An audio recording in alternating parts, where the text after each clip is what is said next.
the different agencies and different school districts and things like that. So the sooner you can jump in, scared or not, the better, so that you start. We are nearing graduation, and if you're anything like me, you want a checklist. You want some direction and some structure because you're about to lose it all after you graduate. It's a very scary and exciting place to be, but watch this video because it is for you. It's for all my type A's like me that need some more guidance, structure, and direction to get things moving. I'm gonna put all the anxieties to bed. Let's put them to rest. Be sure that you watch to the very end to gather all the insights and to make sure you are ready to go and hit the ground running and start your career off. If you haven't done this already, especially if you're in Texas, like me, or you're in any other title protected state, that means you can't call yourself a social worker unless you are licensed. So get that license, okay? If you were looking for a sign, looking for a reason, not sure, should I get licensed, should I not? There's some videos on that up on my channel and here in the YouTube, and they're here on the YouTube and here on YouTube in general because people are really wondering. I get it, tests, exams, state licensing exams bring up so much anxiety, but they need to get done. Right? If you're looking for someone to give you that push, then let that person be me, because there's no way you're going to be competitive in the field of social work, especially if you're in a title protected state without that license, right? You are going to limit yourself if you don't just take that exam and just do it. I always get asked, what are my biggest licensing exam tips? How to pass it, this, that, and the other. For me, it's take as many practice exams as possible, but for you, you're ready to take that exam. Whether you're nearing graduation or you just graduated, everything is fresh in your mind right now. So capitalize on that and take the exam now. Don't think you need real world experience to pass this exam. That will work against you. Trust me, this exam is based on a theoretical, magical, beautiful place that you can only really see as a new grad with fresh green eyes, right? Green meaning fresh and new, and you haven't really been seasoned by the day-to-day social work stuff.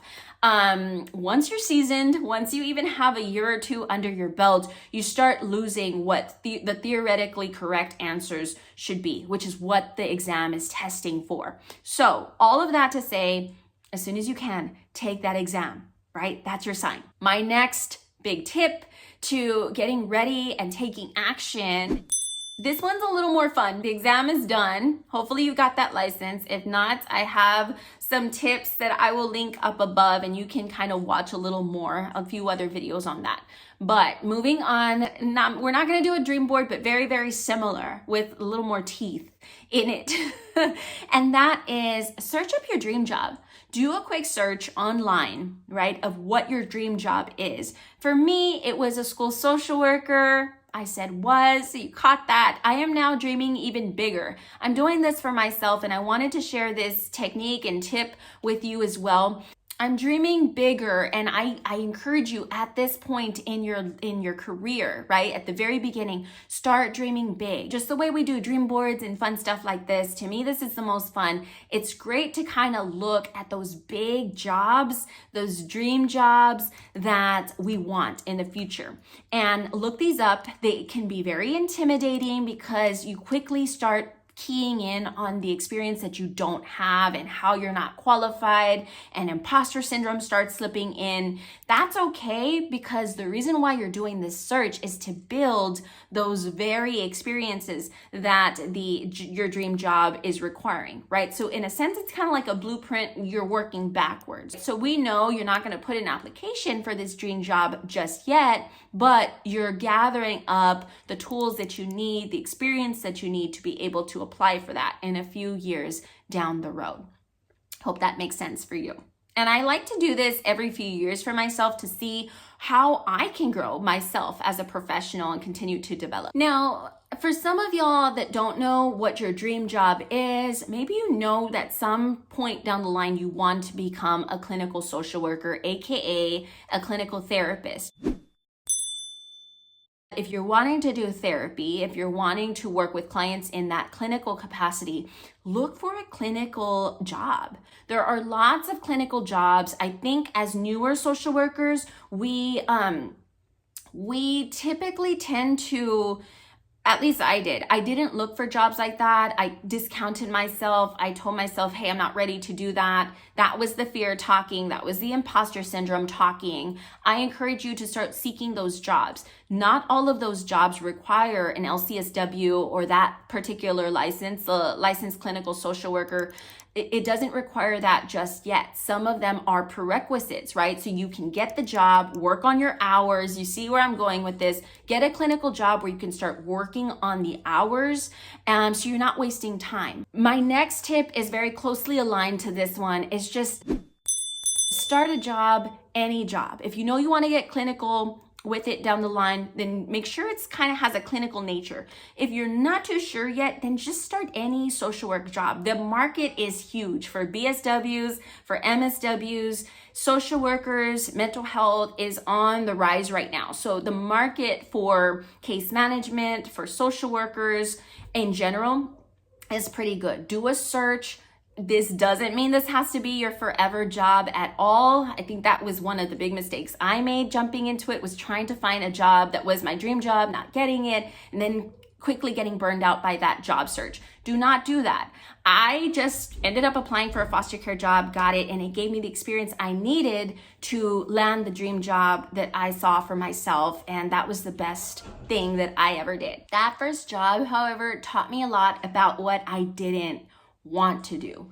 So they didn't cut you. So please know, and trust me, I quickly burned out in that job. I knew it wasn't for me, but that's okay, right? If you're in that position or you're afraid of being in that position, that experience that you gained in the job is going to take you in some direction, either push you into the population that you love or push you away and towards the population that you're meant to be at. So it's a win-win. Honestly, do not put too much pressure on yourself to get your dream job as soon as you walk off the graduation stage, okay? I mean, that's ideal. If that's happened to you, congratulations. But I just simply want to share the fact that waiting for that dream job to come is gonna limit you, right? Just start anywhere, start scared, start uneasy and unsure, because what this new job will also do for you, rather than waiting around, it's going to connect you right away to resources around you, other professionals. You get to network and start building relationships, start learning from other social workers, case managers, other people around you, and that steps you into a position to do in the future. I know in the city that I'm in, the social work community is fairly small. We all kind of get to know each other through the different agencies and different school districts and things like that. So the sooner you can jump in, scared or not, the better, so that you start making those connections. You start developing. A lot of jobs will pay for conferences, professional development. So take advantage of those things so that you can start building up that resume and start finding your particular population. Don't feel like you have to have it all figured out right this minute, this second. Just start. I have so many more tips, guidance, videos, messages for you, especially if you're a new graduate about to finish up. Thank you so much for choosing social work. I love when this community grows. Share this video, please, if you found it helpful with those that are about to graduate or looking even to go into the field of social work, because we are needed. Thank you so much for watching. I will link a video up above. If you found this one helpful, this one is also full of so many tips and ideas for you to get your career started. Until next time, guys, I'm wishing you social work success. Bye. You gotta show your haircut now. All right, go take showers. All right, bye-bye.